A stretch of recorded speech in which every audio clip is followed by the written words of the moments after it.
Welcome to Indie Thinker with Reed Huberman. You're about to make the jump from the dishonest mainstream media into free and independent thought from key thought leaders on the subjects of culture, causes, politics, and faith. Welcome to Indie Thinker with Reed Huberman. Thank you so much for joining in. It really means a lot that you're listening, and I hope you're enjoying this podcast. I hope you're finding it informative. I hope you find that it's a fair look at some of the things that are going on in our society. And I know that I've really enjoyed doing it. I love having conversations. I love talking to interesting people. If you have been enjoying it and it's been a blessing to you, please do us a huge favor. Make sure to like, make sure to subscribe, and make sure to share with other people. Even commenting is very helpful with algorithms and helping us get this out to other people. So please join us. Please do us a simple favor. All that I ask is that you help us reach more people with this podcast. So please take a moment, subscribe, like, share, rate, review, and comment. For the next month in July, I wanted to give you guys kind of an update before we launch into our episode today. So we're going to be taking a month off, but I'm still going to try to provide really great content during the month of July as I take a month off, just to kind of rest, recuperate, and bring in a great new stable of guests. And by the way, I have got some great, I can't announce it yet, but I've got some great news and some great guests lined up starting back in August. So I cannot wait to share that stuff with you guys. So definitely make sure to subscribe so that you can be notified about that stuff.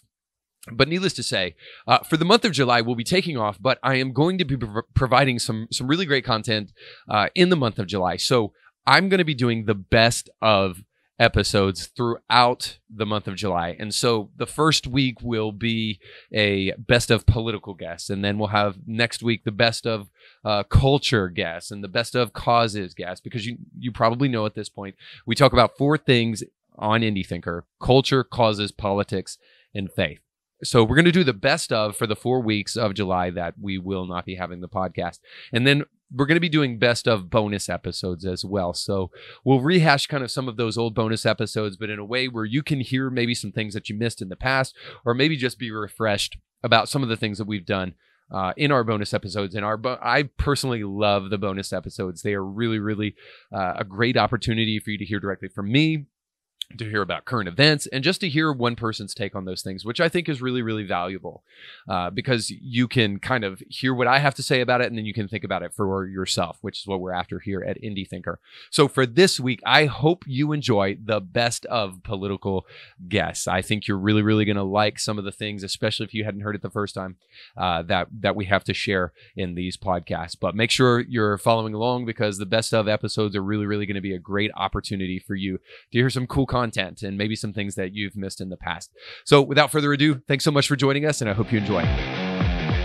So what is really going on, and is there something more at play here? If there's a missing piece to the puzzle that will help us understand what's really going on in our nation, why the sudden rise of socialism, why the rise of this new contingent in the Democratic Party and stuff like that. And that's where what you're doing with Glenn Beck and Justin Haskin comes in with the book that you guys are working on for the Great Reset. So I want to quote something real quick, because if there's a hotbed of democracy in the world, it's Canada. And I want to quote Justin Trudeau really quick.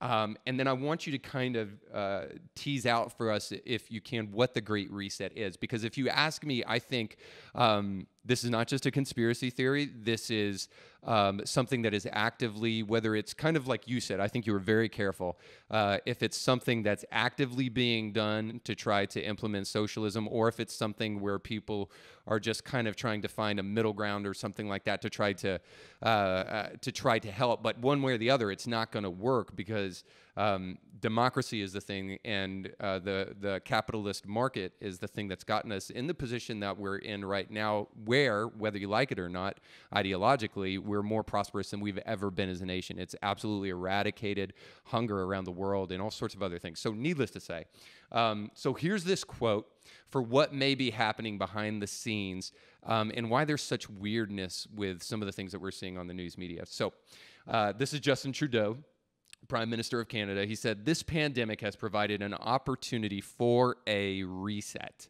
This is our chance to accelerate our pre-pandemic efforts to reimagine. Now, we're already hearing important words here: reset, reimagine, and that this is things that they were trying to plan before the pandemic, and now they're capitalizing on the pandemic. All right.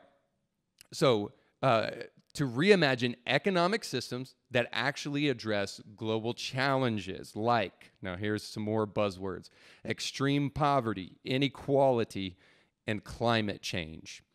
Now, even as a layman, so I want the expert opinion here, even as a layman, when I read that, that's very unsettling to me, not to mention Bill C-16 and all sorts of other stuff that's going on in Canada. And you guys at the Heartland Institute are at kind of the epicenter of, as a conservative think tank, about things like this. So I want to hear what you have to say. What does he mean when he's talking about a reset? And when he's talking about rejiggering the economic systems that exist in our world? Yeah, I know of that quote.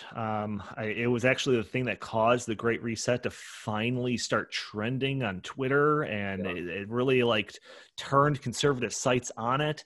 So Justin Haskins and I, we kind of pat ourselves on the back for being a little bit able to see what the next step is, right? Instead of just reacting to the outrage du jour of what's going on today, we kind of like to look a little bit down in the future and what to expect in the future. So some of the seeds of this, we actually talked about in a Glenn Beck book that we worked with, the one that came out in April, Arguing with Socialists. And we kind of saw some of this coming. And it was quickly thereafter that book came out that our sights got turned to this Great Reset thing. And we've been talking about it since June. And it was Justin Trudeau's comments just like a month ago that actually seemingly pushed our message through into the mainstream. So let me follow that quote up by Justin Trudeau with a couple of other quotes. So this is from Klaus Schwab, who is founder and executive chairman of the World Economic Forum. To achieve a better outcome, the world must act jointly and swiftly to revamp all aspects of our societies and economies, from education to social contracts and working conditions. Every country from the United States to China must participate, and every industry from oil and gas to tech must be transformed. In short, we need a great reset of capitalism. Here's another quote from Secretary General of the United Nations. The Great Reset is a welcome recognition that this human tragedy must be a wake-up call. We must build more equal, inclusive, and sustainable economies and societies that are more resilient in the faces of pandemics, climate change, and many other global changes we face. And I've got several more here. Well, can we just stop real quick and I just say, wow? Really, we have to take some time because the news cycle is so fast these days and information is just coming at us like nobody's business. Not to mention our thumbs are constantly on Instagram and Facebook. Can we just stop for a moment and just say, that is insane. That is crazy that we're sitting here having these conversations and that these men are out in the open saying these things. Now, my sinking suspicion, and that's why I started with socialism, is that this is a backdoor for socialism. But I don't want to jump too far ahead. I just got to stop and say, guys, we got to pay attention to this. We got to think about what these people are saying, not just hear it. Well, and that is exactly what got our attention. Justin Haskins, he calls me up. I think it was back in May. And he's like, have you heard of this Great Reset thing? I said, no. So he's like, well, listen to all these quotes. And he starts reading off these ones that I'm talking about. Klaus Schwab, Secretary General of the United Nations, person from Executive Director of Greenpeace, Prince Charles, some people of the International Monetary Fund, all using the same language, all talking about this Great Reset. So that's what raised our antenna on all of this idea. So we started looking into it, and yes, it is absolutely a backdoor towards, I guess we can call it socialism. Like I said, that term is kind of abstract as you look at it throughout history.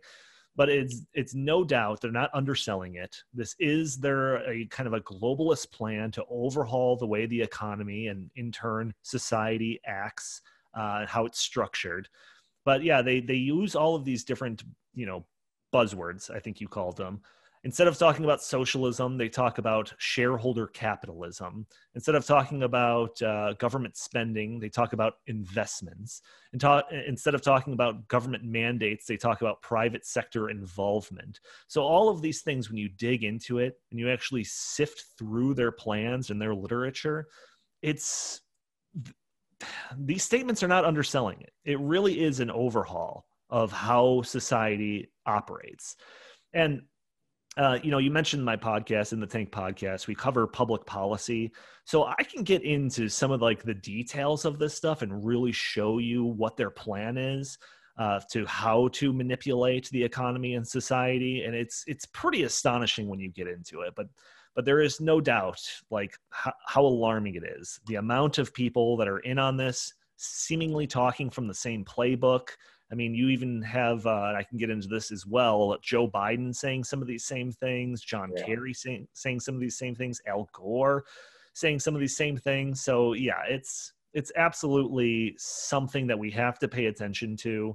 And you're right, it's difficult for a concept that's this big and complex to kind of fit into that soundbite news cycle. That's totally focused on just kind of that outrage du jour instead of like these bigger things going on. Right. Before we dig into the weeds with some of that stuff, I think I want to just step back for a moment and just kind of ask you about the way in which this is being implemented. So, I think it was Rahm Emanuel who said, never waste a good crisis. And we've heard like other Democrats. Yeah. And I see you shaking your head because you're like, yep. We've been there. And you've talked about this. So people need to check out your podcast, obviously, and listen to go a little bit deeper. But for the sake of my audience, I'm just thinking to myself, this is what first comes to mind for me, is that we have these politicians. Even Hillary Clinton, I believe, said something, if not the exact same thing. Don't quote me on that, but the idea that we never want to waste a good crisis, and that now, while America is down, the rest of the world is down because of what is inevitably a global crisis for every single person. And, counter to popular belief, Donald Trump didn't create this virus. He's not responsible for the deaths of this virus. Fact check, it actually came from China last time I checked. But the point is that, like, so to now, at this time, be using these things when we're at a weak moment to try to capitalize on them is a kind of frightening thing.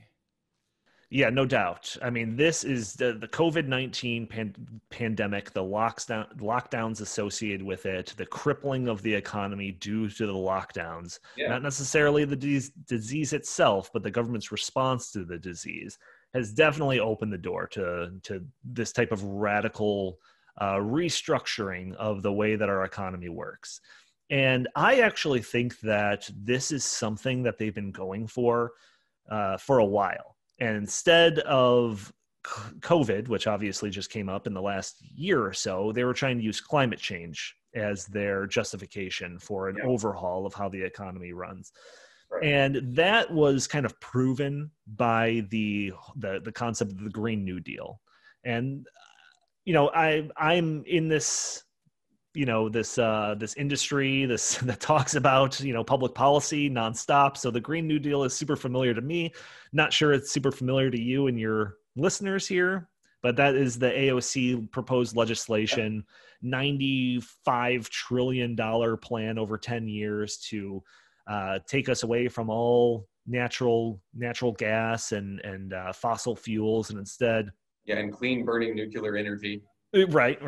Get away from that. Instead, strap us to the wind and solar power.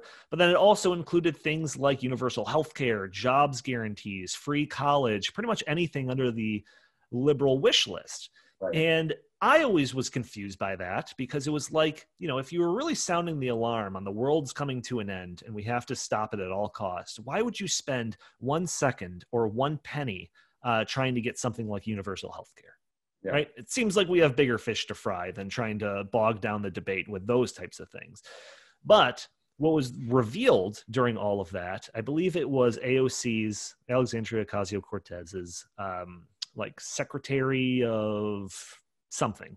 And he said, oh, you were looking at the Green New Deal as an environmental thing? We always looked at it as a changing the entire economy thing. Yeah. So like that to me was the biggest illustration of this idea that they were trying to use climate change as this justification to overhaul, the economy and society. That has failed to work. We know just with the Heartland Institute and our focus on climate change policy and energy policy that when it comes to like priorities, especially during election years, climate change is like near the bottom. Like not a whole lot of people think that that's the most important thing. So these people that are pushing these agendas have seen that climate change has kind of been a failure when it comes to using it to justify these. COVID-19 has blown down the door. They have been able to get more stuff enacted using COVID-19 as justification than they could have dreamt with climate change. So yeah, the Rahm Emanuel quote, "Don't let a good crisis go to waste," that couldn't be more true when it comes to this COVID-19. And you could see that in these quotes by these World Economic Forum people and the advocates of the Great Reset. They continuously use COVID-19 as justification for a radical change or whatever they have to say about the economy. So there's no doubt about that. Yeah, so that dishonesty is the thing that I think is the most unsettling thing. It's a hard feeling to put into words, but I think it's a feeling that all of us are feeling, just kind of this inward ickiness of just uncertainty and weirdness, because it doesn't seem it doesn't seem right. It is dishonest if these guys are doing that. So maybe this is unfair, and you've been incredibly fair. I love the way that you're trying to kind of push aside just outrage and get to the facts. I love that.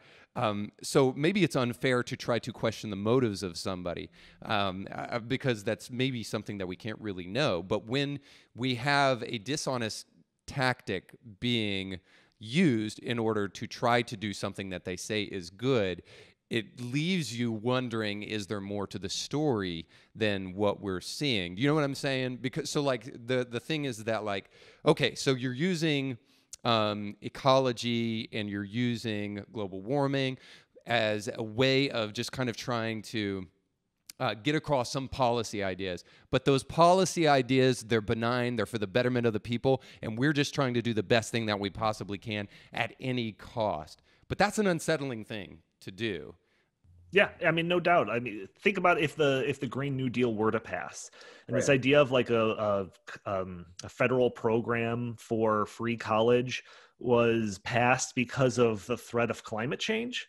It's Right. like, how do those things connect to each other? So yeah, it's definitely this idea that they're using, the alarm of one thing to push a further agenda for for the liberal agenda. But the Great Reset, I mean, we've probably talked around it quite enough. I think we can probably get into exactly what it is if you're interested. But Please do. the Great Reset is a proposal by the World Economic Forum. And the World Economic Forum is I brought up UN. It's a similar kind of concept. It's this, global organization that has input from academics, CEOs, business leaders, political leaders, all of that stuff. You might be most familiar with it. They're the ones that host the yearly Davos meeting in Davos, Switzerland, where they bring in all of these people and have talks about this, that, and the other. But so the Great Reset is a proposal by the World Economic Forum to essentially overhaul the economy and society and how it's structured. And there's two main parts of this.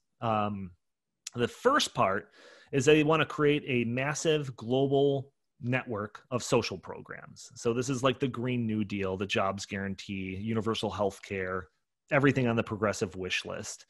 That's kind of like the given, okay? Like that's actually the least crazy part of all of this.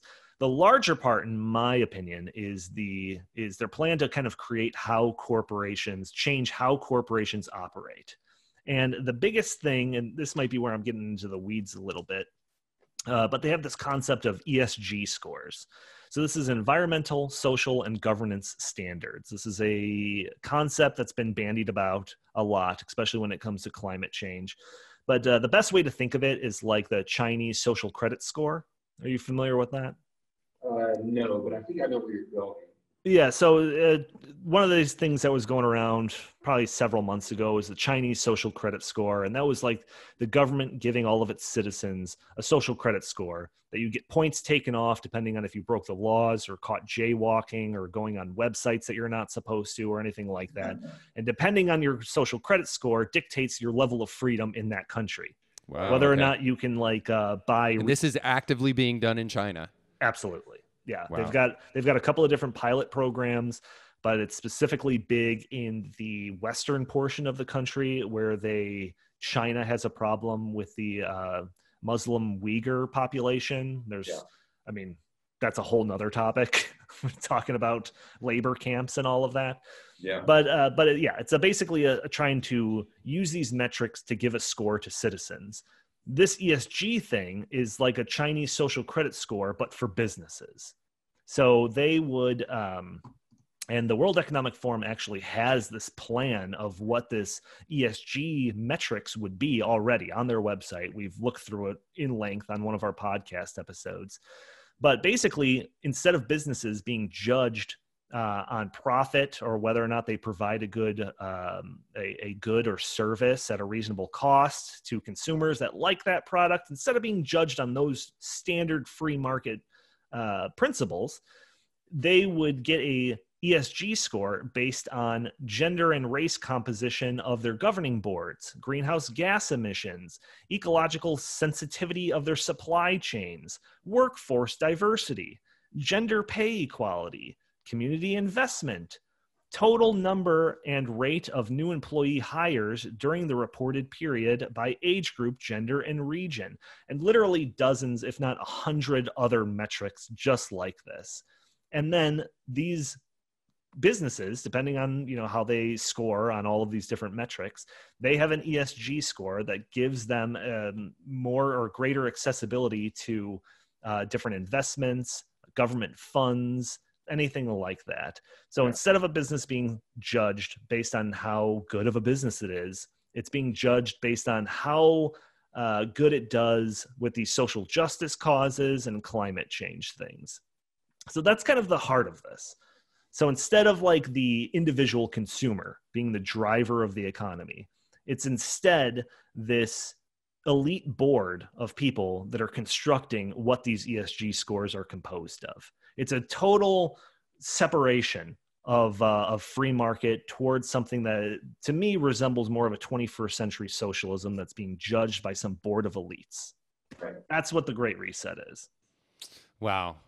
So what obviously, if China is buying into this kind of stuff, what real power does Davos have and the people that gather there to implement this beyond maybe just the communist China regime, or maybe you could come up with a couple of other here and there? Is it a threat to America, I guess, is probably the biggest question. Yeah, I mean, I think that, we have a couple of things going for us in America that usually, European countries are more of the canary in the coal mine. Yeah. And we can kind of see where we're heading based on what's going on there. But we always seem to kind of lag behind that. So we do have that going for us.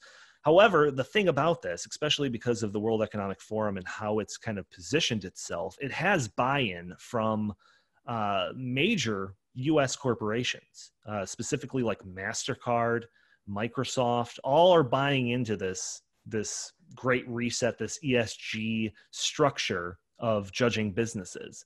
So we're actually further down the line than you would imagine. So the best way to look at it and how it would actually be implemented.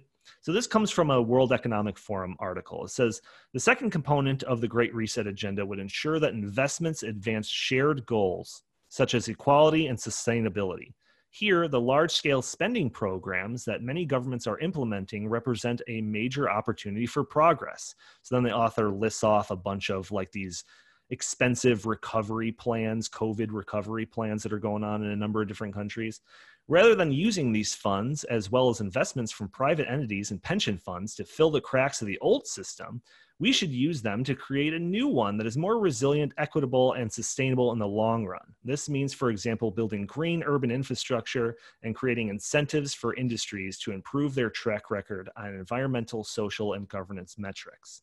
So this just flat out says that, let's say, the CARES Act, the trillions of dollars Recovery Act that was passed in the United States, that money, under this proposal here, that money would go to businesses that have higher ESG scores disproportionately. Yeah. Right. So that's the way that all of this is going to be carried out. It's through the government printing presses. If the government is giving you money, shouldn't you be contributing to these collectivist goals that we can all agree on, whether it's combating climate change or addressing some of these social justice things? That's the way that this is all going to come to fruition.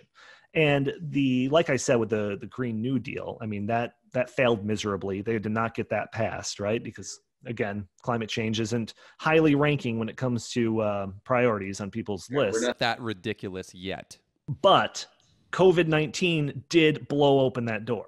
And like I said, trillions of dollars right off the money printing presses just being poured into the economy left and right. And this is suggesting that in the future, when it comes to any other additional government spending, and I suspect that it'll be more on climate change in the future, that it should be directed disproportionately towards these companies that have, or corporations that have higher ESG scores.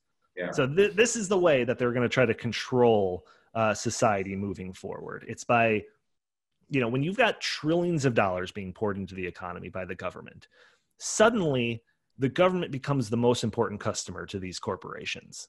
They care less about whether or not you're buying, one of their computers or something. But if they can make sure to get $10 million from the government being poured into it, that's where they're going to turn their concern to. And that's why I think that some of these big corporations are buying into this. Yeah, it's a full embrace of nanny state. They're going to say, like, if we're going to be the nanny state, then we're going to give you a report card, and we're literally going to be your nanny. Absolutely. And then think about this. Because to me, this is, now maybe this is a little bit more the conspiracy side of me, but, this concept of the ESG scores, there's nothing about that that's set in stone, right? It's always subject to change. What's stopping future versions of this ESG scores to incorporate free speech things? Whether or not it's tech companies allowing what they label as hate speech, or what if it has something to do with the Second Amendment? What if you get a very lower ESG score because your credit card company has some business dealings with some firearm manufacturers? Yeah. So, I mean, they haven't suggested this as of yet, but what's stopping that from being part of this ESG metrics in the future? No, I think that's, I think that's an important point. To be honest with you, it has been a little bit of my concern that, here's conspiracy theory number 2, maybe 15. I don't know. I don't know where we're at this point, but, it's been my concern that the Black Lives Matter movement has a potential for the same kind of thing in this regard. They're coming for the police today, which by every objectifiable standard is not systemically racist, whatever that even means. I had a conversation already earlier today with somebody about why I believe systemic racism is a cleverly designed term to do absolutely nothing except exploit black people. So that's a loaded suggestion that I won't even go any further than that on. But simply to put, I'm not even saying this about necessarily like the Patrisse colors of Black Lives Matter, but just in terms of a slippery slope of what Black Lives Matter is suggesting and how the media is using it as a tool right now, rather than to actually literally help black people. Because it's very clear, the vast majority of African Americans in our country don't even want the police defunded. They want the police more in their area to help them out more. It's specifically not to truly help black lives. I mean, Don Lemon was about the most honest person you possibly can be on this when he said, well, it's not about all black lives, it's just about black lives that are affected by the police. So, I mean, it's just that it's like, and all I'm saying is I'm not trying to open up a can of worms. All I'm trying to say is that there's this slippery slope with all of these things. And my concern as a Christian has been, you're coming for the police today with bogus evidence. What keeps you from coming after Christians? Because the left has already been very, very, very obvious with what they think about Christians for the vast majority of their tenure. And they think that Christians are bigots. They think that Christians participate in hate speech because we believe that marriage is between a man and a woman, and you can go on and on and on. So I'm just thinking to myself, okay, so now is the ESG card coming for Christians? Yeah, no doubt. I mean, again, what's stopping them adding different metrics on in the future? I mean, whether it's attacking the First Amendment, the Second Amendment, or go down the line, like, I really don't know. I really don't. And that to me is like the scariest part of it. Like the list itself is just nonsensical if you go through it. And this is from their website. But yeah, like what's stopping that list from getting even worse or more draconian or authoritarian in the future? You know, especially when the justification for it, right now it's the COVID-19 to kind of carry out some of this stuff. But in the future, when they're talking about the world's going to be coming to an end because of climate change, it's like, what's more important than the world coming to an end? If the world's coming to an end, that could justify anything, absolutely anything. So Right. yeah, if a system like this gets put in place, absolutely it'll get worse and worse as it goes on. There's no way that it's going to get better. And once a system like this gets in place, it's impossible to get rid of. Well, which is a page from the playbook of socialism, if you ask me. I'm not an expert like you in it, but it sure seems that baby steps is how you get socialism, and it's always with a promise to help people, but it ends up backfiring. From the womb of your mother with the genetic makeup of your parents and whatever else God gave you. You're actually the society who divide us, via the intersectionality, defines you and attribute to you characteristics. So to begin with, because of your color of your skin, and now it becomes worse because you're also a white male, Right. You're already an oppressor. And everybody else who is not white is by definition is oppressed. Not because they experienced any oppression and not because they had anything in their background that make them being oppressed, but just by the mere fact of some external characteristics. But, also the absurdity, of this is you are born like that. And according to their philosopher, critical race theory, it's nothing that you can redeem or nothing that you can change over your lifetime, because obviously you're going to, dye the same color. So I always ask the question, if that's the case, because of you are defined by those external characteristics, why are we having all this training of diversity, inclusivity, and DIE or equity? Why are we having all this training? Because it's not going to change. You're always going to be, that carrying those personal characteristics. You might decide at some point to change your, because there is gender fluidity, to change your gender. But in my book, there are two sexes, man and a woman. If you, in your life, you want to, exhibit different kind of behavior or want to, internalize some other kinds of feeling, that's fine. That's your issue.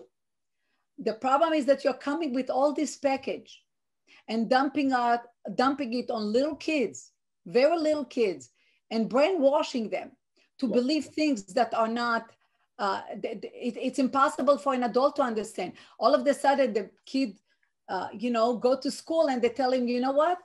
In kindergarten, you're not a boy, regardless of your biology. You're not, and you're not a girl. You can get up in the morning, just whatever you feel like, that's what you are. So all those issues of, are all connected. The problem with this, as you described in the case that we have in Las Vegas, is it's not theoretical. They are imposing behaviors on you. They're imposing on you to change your whole inside and the way you think about yourself and the way you feel about yourself. How do you think a kid that is in kindergarten is told because he's white is an oppressed? I mean, And by the way, let me interject real quick and just ask, because I think immediately people will want to know, is this happening in kindergarten? So do you know of specific cases where they're teaching gender ideology in kindergarten? oh my God, everywhere. Look at the books. In my kids' school last year, I pulled them out of the school. I put them in a different school, but not a private school. The book that they assigned for kindergarten through third grade called A Kid Book About Racism. And when you open that book, you are appalled reading each line. And it's a kid book. It's just a few words and big pictures on each page. So indeed, on our Facebook, one of the early things that we posted is a video of a really very sweet, attractive young Black teacher. She's been teaching for 10 years, teaching K through 1. So she's teaching really a kindergarten and first grader. And all smiley, really very sweet. And she's telling how you actually can teach vocabulary to the children. And the vocabulary is oppressed and oppressor and racism and systemic racism and privilege. And you ask yourself, those kids, is that, what do you mean by you can teach a vocabulary? Of course they can learn the word. But it's not about learning words, about learning the meaning of the words. So that's why they do all those exercises in order for you to internalize the meaning of the word. It's not just, and in fact, in that video, that specific video, she's saying that you can teach it to 3 and 4 years old even. You don't have to wait until kindergarten. So indeed, it's happening from a very, very young age. So let's just talk about this then, because again, I want to fight for this, because I think that this is the important thing to realize about all of this, because there's a wide spectrum of people in America, and God bless America. That's what we're all about. But I really want to be careful that anybody listening right now really understands this is not a right and left issue. This is a question about, this is not a political issue, even though it's been incredibly politicized. Maybe there should be political conversation about it. I'm not saying that, but it is not a political issue in my mind, and here's why. I think we have to go back to our definition of what education is all about. And so I'd love to hear your thoughts on this. Anybody who knows any just basic history knows that education in America started just as simply as this. People were taught to read so that they could read the Bible, so that they could go home, take a Bible, and they could read it for themselves.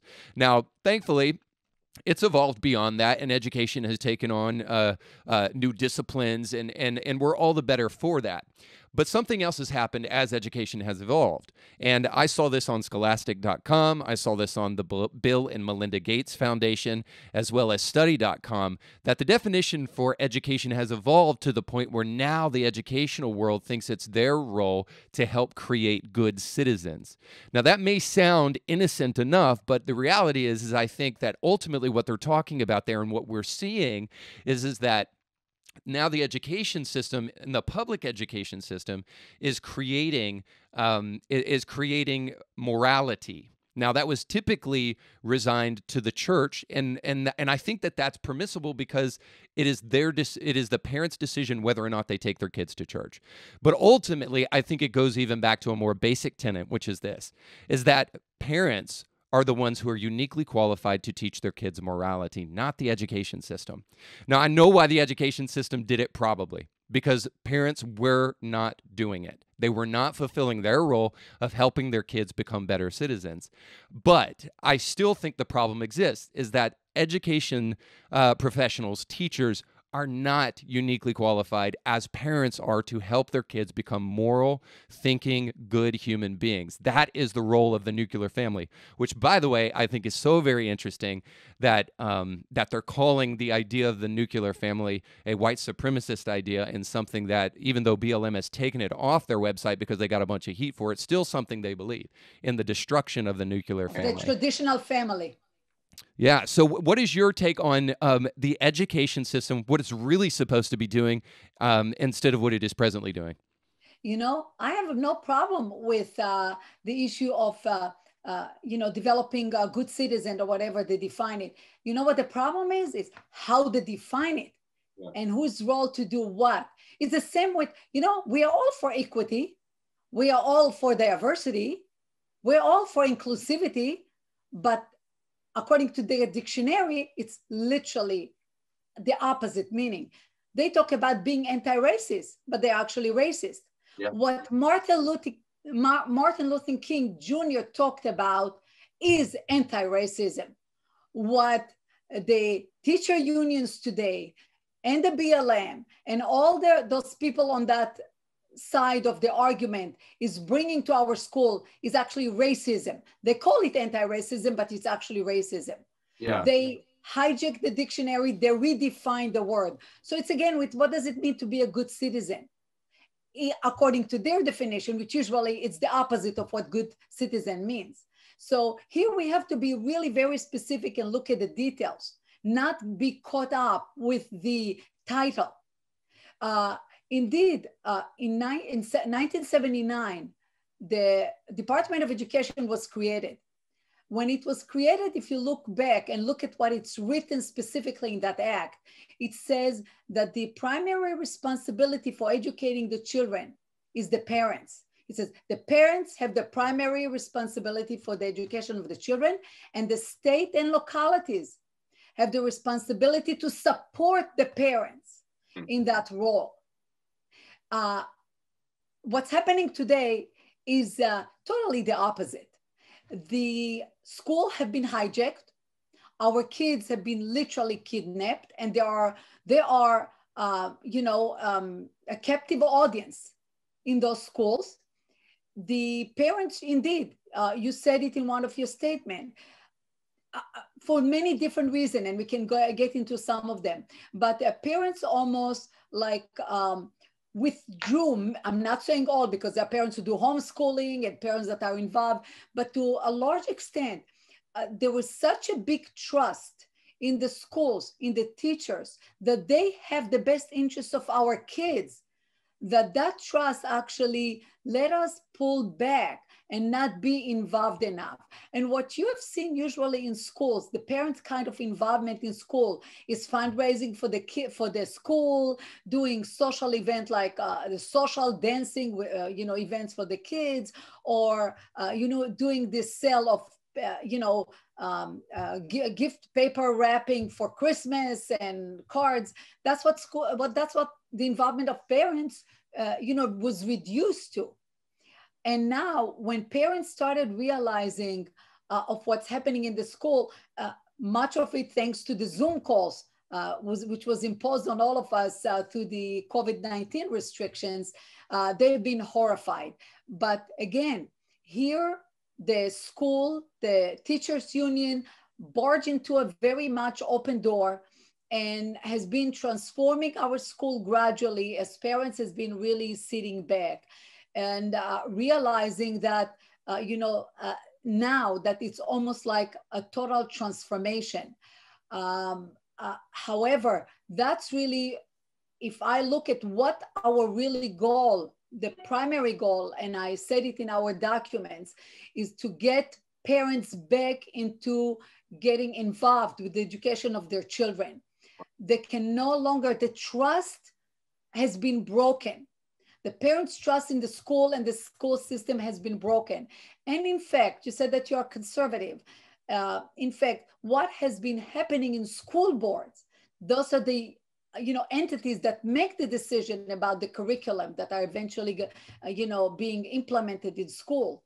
The school board has been totally dominated by Democrats and by people on the very left side, even of the Democrat Party. And during election time for board members, even I would confess for myself, I didn't know who is running. I didn't know anything about it. I was so consumed with the education of my kids on a very personal level, but never really realizing even the role of the school board in determining what my kids are going to be consumed and what kind of brainwash is going in schools.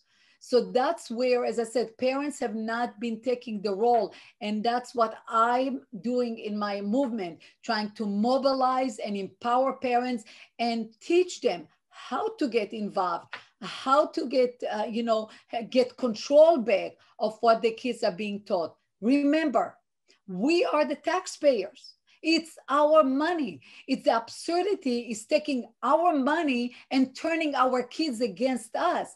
They are breaking families because we are hearing from a lot of parents whose kids already graduated, even college. They're coming crying to us. I lost my kid. It was a good kid. I taught them good values as long as they were at home. And then they are gone. And there are a lot of parents with very tense relationship with kids or no relationship at all. Yeah. We would like to prevent it. Remember what Lenin said, give me your kids for 8 years and I'll turn them into good Bolsheviks. And that's exactly what's happening now. They took our kids and that's what they're going to turn them into. Yeah. Well, I think at the end of the day, the one thing we better be able to agree upon is that our children are precious. They are the future, and it is the parents' role to protect them. So let's talk a little bit about what that looks like on a real world scenario, because I was thinking to myself about your personal story, but then also to the potential story of other parents who maybe have tried. Or I can think of two categories of hypothetical parents. Parents that have tried but have been stonewalled by the school district. Parents who are afraid to try because they do not want to be labeled as racist. So I know you, in your own personal experience, you when you first brought this to the attention of the school board, what was their reaction? They did not react until this day. However, because I wrote a letter to the superintendent and the school board, as well as to the principal, and nobody reacted. And that's when I decided to post it on the Facebook of the parents of the school. And that's when I was lynched. And I literally told them in one of my comments that they are lynching me.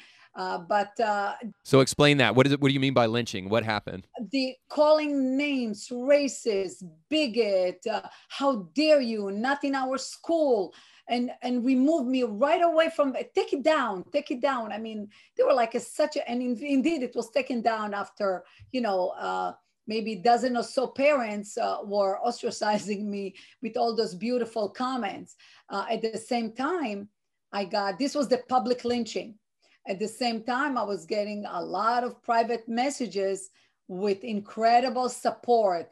Congratulating Note the me privateness of those messages. Exactly. That's the two theme in all of those messages that I got, and a lot of them was support and congratulation. And the second one, we're afraid to speak. We're afraid to talk. And that's when I thought it's insane. And I actually was kicked out of one group that I was a member of in our community because they were policing. They are policing you in every aspect of your life to see if you make comment anywhere or right. Somebody heard you make comments. So I was removed from another group and I posted it to two other community groups, Facebook pages. And one did not even post it. I just posted my letter. I don't know if you had a chance to read it. There's not even one single syllabus in it that talks about that is a racist. And I was removed from there as well. That's when I decided that in this United States of America, and I'm talking even as an immigrant, people from all over the world look up to United States as the land of free, and the land of, with the First Amendment, free of speech. And here people are terrified of speaking. Yeah. That's to me looked absurd. That's when I approached the Washington Free Beacon. They did the first article. Tucker heard about it, and then they invited me, start to get more media attention. But this is really so absurd. You know what? I can even demonstrate it through my really personal story. I'm Israeli. My husband is American. And my parents moved from Iraq to Israel. They actually had to flee for their life in 1950 because after the Israel Independence War, all the Arab countries were very, fighting Israel. And Jews really had to flee for their life. So most of the Jews of Iraq who have been there for thousands of years. This is after the Israelites were expelled to Babylon. So my parents were one of those Jews that never left. 120,000 Jews were living in Iraq at that time. Most of them came to Israel. Now, as a Jew, I'm considered white, but if I was Muslim in Iraq, I'm actually a person of color and I'm oppressed. But because my religion, I automatically change and I become to them white and oppressor. Right. Is that absurd or not? And all Jews basically are originally from Israel. We are from the Middle East, and Middle East considered oppressed population because they're people of color. So that's how, the absurdity of this whole thing. I would tell you another absurdity, because if you can decide on that huge spectrum of gender identity, on gender fluidity, if you can decide any moment that you are one or another or whatever you want, why can't you decide you're white, that you are black, in fact? You can determine whatever you are. You can decide, you don't have to change your religion. I'm a Muslim, I'm a Buddhist. You can actually define yourself the way you want. If you can define your biology, your sign, actually that male and woman, whatever you want, why can't you define any other characteristic the way you wish? This really reflects the absurdity of this whole theories. The same as, only white can be racist. And as a Jew, we know what happened with the Nazis. How can we be racist? All over throughout the centuries, the Jews more than any other group experienced racism and the consequences of racism. So how come the Jews are the top pyramid of being racist? So that's the thing. That means black cannot be racist. I'll give you some data from the FBI. According to the 2018 report of the FBI, there are 2.7% more crimes against hate crimes against Jews than against black, and there are 2.2 more against Jews than against Muslim. So the Jews are the group of population in this country that experience more hate crime than any other group, but still we are considered oppressors. So, the absurdity here is in every way, but the problem, again, two things. You cannot discuss with them logically any issue, because they right away go to the emotion, and B, they label you.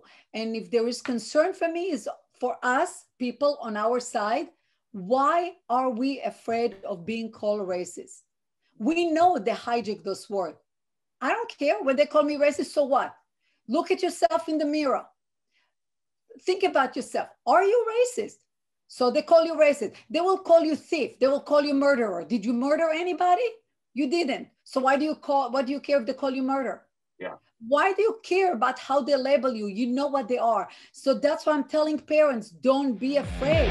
What we want to talk about today is going to mainly, I think, circle around the idea of Trump's ban and big tech, just generally speaking, specifically what's taking place with Donald Trump. But we want to do so for a much broader reason. We want to do so because we believe that there are implications for what just took place for each and every one of us. That's black, white, red, yellow, left, right, center, whoever you are. This is a conversation that needs to be had, and we need to be having these conversations. So once again, it's really, really good that you were able to come on at this time and kind of talk about this with us. So that said, I want to talk to you about Trump's ban. And I just kind of want to get your take on it. So I'm going to read to you something, and then I'd like for you to respond to it if you could. So what I'm going to read to you is, this is a blog post, or at least the official statement that was released by Twitter for why Donald Trump was banned. Okay, so I'm sure you're familiar with it, but for the sake of our listeners, I want to go ahead and read the tweets that got him banned according to Twitter itself. So this is from Twitter. So on January 8th, 2021, President Donald J. Trump tweeted, "The 75,000 great American patriots who voted for me, America first, and make America great again, will have a giant voice long onto the future. They will not be disrespected or treated unfairly in any way, shape, or form." Shortly thereafter, the president tweeted, To all of those who have asked, I will not be going to the inauguration on January 20th. Okay, so that is why he was banned. And then they go on to say this. Due to the ongoing tensions in the United States and an uptick in global conversation in regards to the people who violently stormed the Capitol on January 6, 2021, these two tweets must be read in the context of broader events in the country.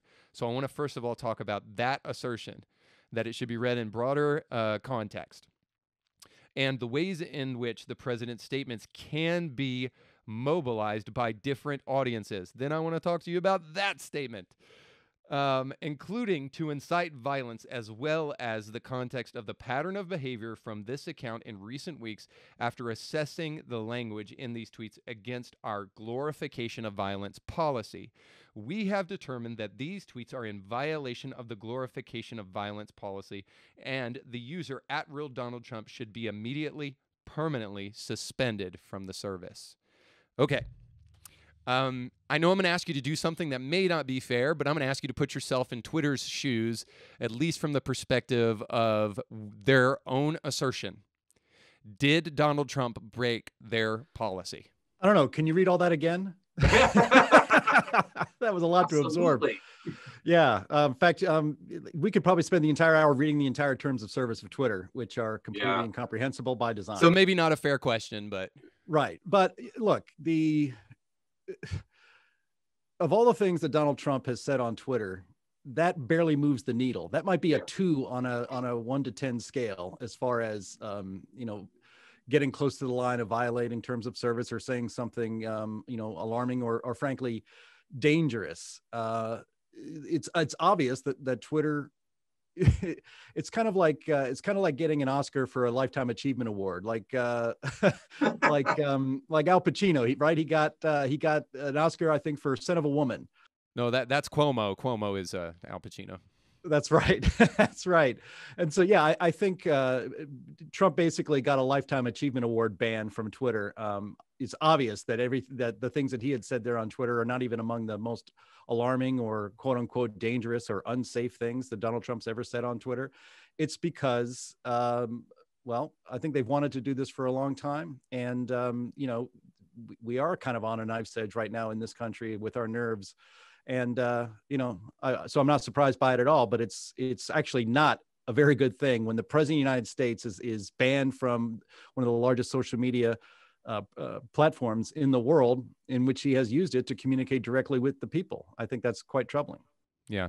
I'm going to be a little less fair than you with my next question, than you were with my next question. Do you think why do you think they banned him? Because it's hard for me to believe that they banned him because of the aggregate of bad tweets. I don't think that's why they banned him, but maybe I'm wrong, and maybe I'm being a little bit fishy there, but do you think that's sincerely why they banned him? Is that why? Well, I don't think there's anything in those 2 tweets that they cited that's worth banning somebody for. So I think it's quite obvious that it's a Lifetime Achievement Award ban for Donald Trump. I mean, objectively, there's nothing in those 2 tweets, especially the second one. I mean, why even include that? I mean, he's not going to the inauguration. Oh God, ban him. I mean, come on. I mean, it doesn't pass the smell test, and it's frankly an insult to our intelligence. Yeah, the reason, and so we know, not that changes what you just said, because it doesn't. There is of course, people on the left will say that there's this long-standing tradition of presidents going to an inauguration, and that's why this is troubling, because of the broader context of the fact that he's not endorsing this election, and that's what he's alluding to. But what would you say to this? Because here's my real question: is this a wink and a nod, a tip of the hat to those who are in charge now, to the Democratic Party, who have been on their case consistently? And this is probably a right-left thing, because we can get into Section 230 in a moment, but is this a way to get them off their back? Is this currying favor with them? Currying favor with the Democrats that are ascending into power? Yes. Absolutely. It's quite obvious, and I think it's been stated almost overtly that, look, we don't need Trump anymore. Let's just get rid of him. And it would also obviously please those that are going to be chairing the committees, those who are going to be deciding whether Section 230 of the Communications Decency Act of 1996 should be applied, and how it should be applied. And if you want to curry favor with them, basically the most the biggest gift you could offer them with your hands out is Donald Trump basically nuked from space when it comes to Twitter and all other. I mean, he's been banned from all of them. You know, it's funny that he was banned from TikTok. Now, you know, I'm not a big TikTok consumer, but I have my doubts that Donald Trump even had an account at TikTok. But just to be safe, he's also banned from TikTok and Snapchat and several apps I'd never heard of. So, you know, it's comprehensive, and there's a reason for that, and it is to curry favor with those ascending into power who hate Donald Trump more than human beings should actually hate another person. Yeah, good point. I'm a Christian conservative, and I think that that's probably an amen right there, even though you may not like him. A woman as well. Yeah. Yeah. Oh, you had to throw that one in there. I think it's clear. I want to say two things perhaps here. And of course, if you don't feel comfortable, because I know you're not an attorney and neither am I, so I'm not going to try to pretend to be one. But from what I've heard and from what I've studied, Brandenburg v. Ohio is the case to kind of look at here in terms of the incitement of violence. Okay, now I know Twitter and Facebook, because I can already hear people who may be listening to this podcast, and hopefully you'll continue to listen to it to the end, saying, well, they're a company and they can do what they want, but let's just kind of roll the tape back. We'll get to that in a minute and just say, well, let's just talk about it from a legal standpoint. In terms of just that incitement of violence idea, which is hopefully, and I think ideally, what Twitter is basing its policies on is certain strictures that we have in the United States about free speech. And you cannot incite violence. So that comes from our Constitution. It comes from the United States. But Brandenburg v. Ohio is a case in which shows very clearly that you must directly incite violence if you're going to be accused of inciting violence, which means you must call for violence. It is very clear from those two tweets that he did not do that. And it is very clear to me, too, that while he was using, in fairness, militant language when he had his public speech, because they're going to say broader context. So the broader context is that speech that he gave before the Capitol riot. It's very clear to me there, too, that he was not inciting violence there as well, because if you quote him fully, he says, go there peaceably. So in my mind, if we're going to talk about incitement of violence, let's even remove it from social media and just let's go take their Twitter terms and say broader context. There are a couple people who actually directly perhaps incited violence way more than Donald Trump. So, for instance, Chris Cuomo with who said protests have to be peaceful. Let's push aside the fact that they were protesting for two very different reasons, and let's just talk about the philosophies here. Saying protests don't have to be peaceful seems like almost a direct incitement of violence. And then you have Nicole Hannah-Jones on CBS telling the world that anybody with a rational mind can tell you that it's not right to destroy other people's property, but these are not rational times. So that's probably, in fairness to her, that's probably less than Cuomo's quote there. But it does, essentially she's saying, go destroy people's stuff. Because the cause is worthy. And so Donald Trump didn't even get anywhere close. And then you kind of jump into, concerning those two quotes, and then you jump into the idea that, like, there's all sorts of other people on Twitter who probably should have been banned a long time ago who are human rights violators. I know everybody thinks Trump is a Nazi, but to date he's actually killed 0 Jews. So I'm just wondering, I know that's a little bit of a rant, but maybe I'm the one that needs to go off and scream. But I'm just wondering if you can kind of speak to that in terms of where do you situate yourself in terms of if you felt like his tweets incited violence? Well, you know, as you very well pointed out, there are much worse examples, in very contemporary examples, of getting closer to inciting violence through speech. And as you mentioned, the law on this is pretty clear, or I should say, the legal hurdle it must be leaped to trigger legal trouble when it comes to inciting violence is quite high. It's higher than people think. It's certainly higher than our media thinks.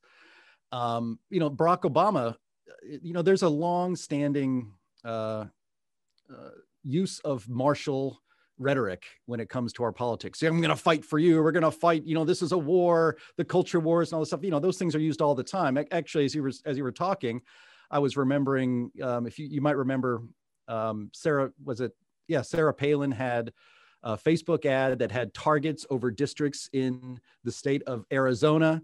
And when Gabby Giffords was shot by a lunatic who didn't even have a Facebook account, it was blamed, that shooting was blamed on, because her district was targeted, right? So little targets on a map on Facebook. Sarah Palin was blamed for her getting shot for stuff like that. So there's and Barack Obama used to say, you got to fight. If they punch you, you punch them back twice as hard. I mean, there are myriad examples of this all through our political life just in the last 10 years. And so the idea, it's funny. It seems like whenever somebody on the right uses routine martial language when it comes to politics, it's an incitement to violence. But when somebody who's not a Republican uses the same kind of language, it's fine. It's just fine. So there's a clear double standard here, I think, in our political and media culture. And if you read the president's speech at his rally, if you watch it, he said flat out, we are going to, I don't even think he said the word march. He might have said the word march, but he said, how Trump speaks. It's his words sometimes don't connect, but he said, we're going to go down to the Capitol and we're going to protest peacefully and patriotically. He said that explicitly, those two words. He did not incite this riot, which I agree with you from the top of this podcast, was absolutely disgusting. And everybody who was in any way involved in illegal activity needs to be identified. And happily, these idiots film themselves committing crimes. So it makes it real easy on the cops now, even taking selfies with cops. So anybody who did anything illegal needs to be captured, arrested, and prosecuted to the fullest extent of the law, because that should not be happening in the United States. It's actually a little less infrequent than we'd like to remember, but it cannot stand. You cannot have that and have a democracy and have an American culture that we've all known and grown up with. Yeah, absolutely agree. So, I mean, I think the real thing is that, like, I voted for Trump in full transparency. Of course, that's going to get me canceled now. But this is not a Trump thing. This is not a MAGA thing. There are other implications to this. And so now let's wade into the other implications. Because people who have Reddit posts for Trump are being banned. And I'll just be fully transparent. To be fair, I don't know. I couldn't keep up with everything that's being banned lately. So I don't know exactly what's being said in some of these places, but I'm just going through the laundry list here. So Reddit's banning people and community forums. And then, of course, the highest profile thing that's happened since then, this is Parler had a terms of service violation according to Apple, and they were kicked off the Apple Store. Then they were kicked off the Google Store, and then beyond that, I was thinking, well, probably people can still, if they've got Parler, they can still use it on their phone. But they made sure that didn't happen either, because then Amazon sent them a term of service violation and then shut them off in 24 hours, and so now their app is 100% unoperational because they no longer have a place to host it anymore. So it's hard to say that we're overreacting or that there's legitimacy to this thing when we're starting to see some of the implications of what's taking place now in the aftermath of what happened to Trump. So it's hard for us even to come to this situation with an open mind and say, there's not more to what's going on here than just the fact that Trump is sometimes foolish in the way that he uses his rhetoric, because I think that's an objective truth too. But as equally as objective is there's some issues here about free speech that we have to wade into. So I guess I'm just wondering, in terms of implications, do you think we're right to and it's not conspiracy theory, or it's not overreacting to say, well, they're coming for Trump and then they came for Parler, and guess who they're coming for next? Sometimes you're not paranoid. They really are out to get you. And I think the idea, I think what we've learned over the last, basically all through 2020 up until now, is that there doesn't seem to be any principled or limiting principle when it comes to basically suppressing speech or going after people on the right and canceling their accounts, because the justifications are thin. If you think they're going to stop, I think it's unhealthy, and you're kidding yourself if you think, well, first they were shadow banning us, but they'll stop doing that, or it'll just stop at that. Oh, now they're canceling all of these people. Well, maybe it'll stop at that. You can't sit around thinking that you're hoping it's going to stop. I mean, this is a semi truck of a freedom crushing semi truck coming right at you, and you can't just keep standing there hoping that it's going to stop. You have to do something. You either have to get out of the way, or you have to, you got to do something. It's going to run you over. If it isn't today, it'll be tomorrow. What's interesting about Parler is that, yes, Amazon Web Services, AWS, which is a big sponsor of the NFL, by the way, they're everywhere. They're one of the most, in fact, they're the number one provider. Yeah, Amazon, Google, Facebook, and Twitter, those combined are some of the largest and most powerful corporations in the history of human civilization. Amazon is what, is it a $10 billion company now? It was only like 2 or 3 years ago that I think Apple was the first company to have a $1 billion valuation. And now all of them have 1 billion or more. And so when these powerful corporations that are really unaccountable, they're more powerful than our government is. I think you can prove that pretty easily, that the government seems to be afraid of these companies because they're not going to regulate them. And that can happen to you. If they can cancel Donald Trump, they can cancel other people as well. But the thing about Parler, and so the justification, taking the Parler app off of their app stores, and then subsequently, so you'd be able to use Parler on your web browser, or if you had it on your phone before they took it away, you could I presume you could still use it on your phone. But we never got to test that because immediately Amazon took Parler right off of its servers, for which they paid. And why? Because these companies, encouraged, frankly, by the Democrats who were lying, or didn't know. Let's just be honest about this. They didn't know. It was too soon to know. But we now know. I think as this was accurate, at least as of yesterday. Do you know how many people that they've arrested at the Capitol Hill riots had Parler accounts? Yeah. I was going to ask you about this. Zero many. That's how many. But Parler was nuked from space by Amazon Web Services because supposedly Parler was being used to organize that riot. Yes. You know where that riot was actually organized?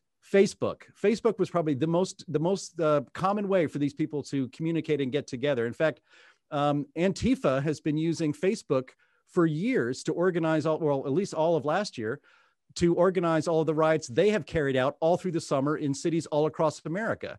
But Facebook doesn't suffer any ill effects to this. But Parler, which just happens to be the number one competitor to Twitter, which just happens to be the only social media app where free speech is actually, where they say we're not going to ban people for what they say. We're going to allow you to say what you want and let the people figure it out, which used to be something we called the American way, which used to be trusting people to figure things out on their own and treating people like adults. So all of that is why Parler got destroyed. And it's really nothing else other than that, because the justifications that these extremely powerful companies used to destroy them turned out actually not to be true. Yeah. So, all right. So I got to read this because this is one of the things I wanted to ask you about. In that same post that Twitter made about their reason for canceling Trump and then their assessment of it, this is what they actually said. I thought this was very interesting. They, in their determination, they say that it's based upon a couple of factors. The very last factor that it was based upon is this: plans for future armed protests have already begun proliferating. And then here's the key: on and off Twitter. So in that, they acknowledge the fact that Twitter was used to do the very thing that they're accusing Parler of doing. Exactly. And so, so when I said earlier that you can't be too paranoid because it turns out these things end up being true, when the justification for destroying Parler, utterly destroying it in the matter of, 20 hours, it was a Thanos snap. Yeah. And so, when these things happen, you keep saying, well, it can't get any worse. you know, my friends think of me as kind of cynical. It's like, here's the secret, guys. It can always get worse, and it almost always gets worse. So you're an optimistic cynic. It could always be worse. But again, just thinking about this, you know, to kind of tie this into the justifications for all of these speech bans and the canceling of people and shaming of people and all of this stuff is because if you were to ask Facebook and Twitter and big tech what they're interested in, and it is protecting us. It's making sure that we're safe. These are safety decisions. We're talking about words. Yeah. And we now live in a society in which there's a blog I read a lot called Ace of Spades HQ, and the proprietor of that, Ace, he's written this a lot actually lately in the last couple of months, but he says that I think this is brilliant. Conservative speech is violence, and left-wing violence is speech. So if you say something, you know, just words are violence. And so we have to protect you because, you know, your safety is at risk if you hear something that you don't like or offends you. Yet riots in the streets, setting, you know, cars and buildings on fire, beating almost to death elderly store owners trying to protect their businesses from being utterly destroyed by Antifa and BLM rioters. All of that is just, according to our media betters, speech. This is the voice of the unheard. Yet if you just want to speak on social media and you say something that the left doesn't like, you are lucky if you're just canceled, because worse can come. Yeah. Well, this is so here's the implications part, just to kind of tie it together. The implications part is, one, this is a free speech issue. Now, again, people can say, well, they are just free market actors acting on the free market, and they can make this decision.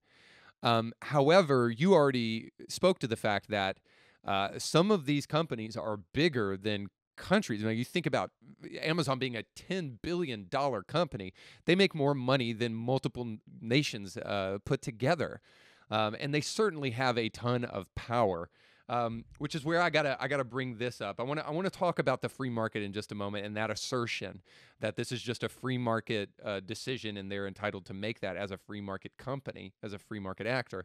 But let's just talk about their power, kind of on a large scale. So, based upon what Twitter just did specifically, the Ugandans are up for an election, and they've talked about stopping Twitter from being used in the country by internet service providers. And ironically, I agree with it. I can't be original here because I agree with everybody who's spoken to this. The irony of this thing is just absolutely hysterical, and these people are so stupid that they cannot see themselves any longer because they're so self-righteous. But here is Twitter's tweet about Uganda saying this company is too powerful and they can influence our elections adversely, so we don't want them interfering with what we're doing. So here's this tweet from Twitter in response. Ahead of the Ugandan election, we're hearing reports that internet service providers are being ordered to block social media and messaging apps. We strongly condemn internet shutdowns. They are hugely harmful, violate basic human rights and the principles of #open internet. Now, the obvious irony here is the Hunter Biden stuff and the fact that they shut down every source of information that they could try to get their hands on around that story leading up to our election. But Ugandans, to their credit, are not stupid, and they realize that that Twitter is a threat to them, or at least they think they are. So I think that kind of at least speaks to, whether or not it puts to rest, who knows, but at least speaks to the idea that these companies are very, very powerful, and that they understand their power and their power on free speech. So the second thing I want to just ask you about is the free market question. All right. So I maybe this is conjecture on your part, but still, I want you to feel free to kind of just talk about what you know, and what you've experienced and studied about this question. Do you believe, and maybe I should say, is there any doubt in your mind that what actually took place with the banning of Parler is monopolistic collusion, which means that these guys are not acting as good-hearted, free-spirited, free market actors, that they're actually working together. The tech bros are working together to do what I think is a scary thing, to quash a small business that's actually competing with them. And not only competing, was beating them in terms of being number one on the App Store. And then you may say something about this, but I got to squeeze this in here. The fact that Jack Dorsey, as soon as Parler was banned, takes a screenshot of his app being now number one on the list where Parler once was, now that they've totally gotten rid of Parler. So in your mind, is monopolistic collusion something that is taking place among Amazon, Google, Twitter, Facebook? Yeah, I don't believe in coincidences. Yeah. Not coincidences that strong. It was obvious collusion, and it's really whether they had lunch together with masks on and 17 feet apart and just passed notes and texted each other to tell them we're going to do this at this scheduled time is irrelevant. The thing about Silicon Valley is that it's completely dominated by leftist groupthink. They literally, this is, again, it goes back a little bit to the idea of conservative speech makes me feel unsafe. Yeah. They literally don't interact with people that disagree with them in any meaningful way. And in fact, we over the last several years, I think pretty much all through the Trump presidency, people on the right have felt more and more marginalized and more afraid to actually say what they believe in public places, like, where you can be identified, like your job.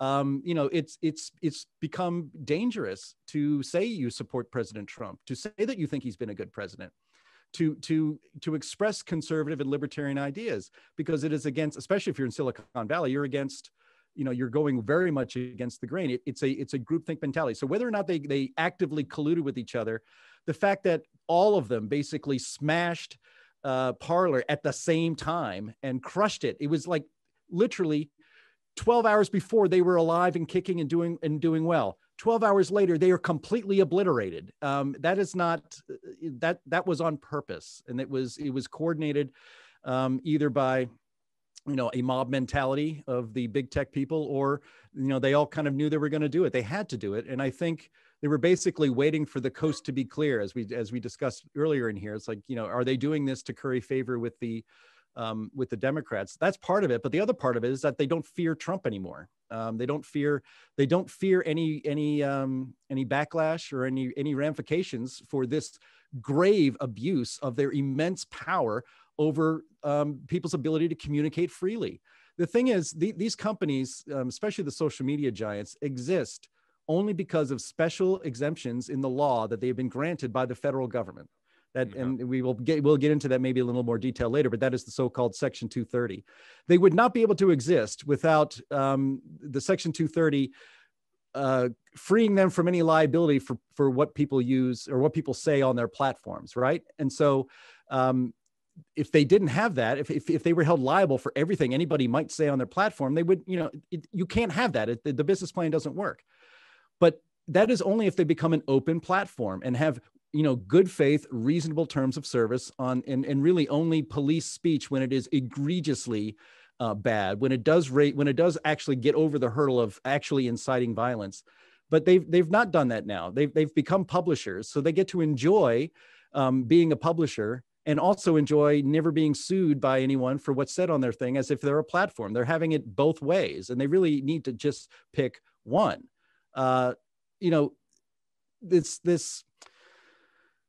Just one more thing I just wanted to say on this issue. You're talking about like the free market, and where's the market in this? And I've heard a lot of arguments that this is, look, this is just the free market at work. I guess a company can choose to crush Parler if it wants to. A company can decide to not just go somewhere else. Store. Yeah, they can go somewhere else. It's funny. It's like for so long they said, conservatives, you don't like Twitter, go make your own Twitter. Well, somebody did. And then what happens? The big left, big tech companies crush it. It's like, we did the really hard thing. We built our own Twitter, and now you destroy it like a Thanos snap. It's gone. And so we now live in a world where, talking about the markets and the rights of corporations or people to do and run their businesses as they see fit. We live in a world where a Christian baker in Colorado is told, you got to bake that damn cake. It doesn't matter what objections you have. You got to bake that damn cake. And we also live in the same world where the biggest, most powerful corporations in the world are not told to post that damn tweet. they're allowed to make decisions based on their own values, but a small baker in Colorado cannot. Yeah. This is, so a small baker in Colorado is a public accommodation and has to take all comers. But for something much more important and much more widespread, Twitter and Facebook and Google do not have to be a public accommodation for speech, and especially political speech. And it's so bad that they got away with crushing and banning the oldest newspaper in the country, the New York Post, reporting a factual story that was going to harm Joe Biden. Again, you think about, is this coincidence? Are they really adhering to their terms of service? No, they're not. They were rigging the communications about this election in favor of their favored candidate, because Hunter Biden's story was going to hurt Joe Biden. So they did what they could do. They crushed it. They destroyed it. They took it off.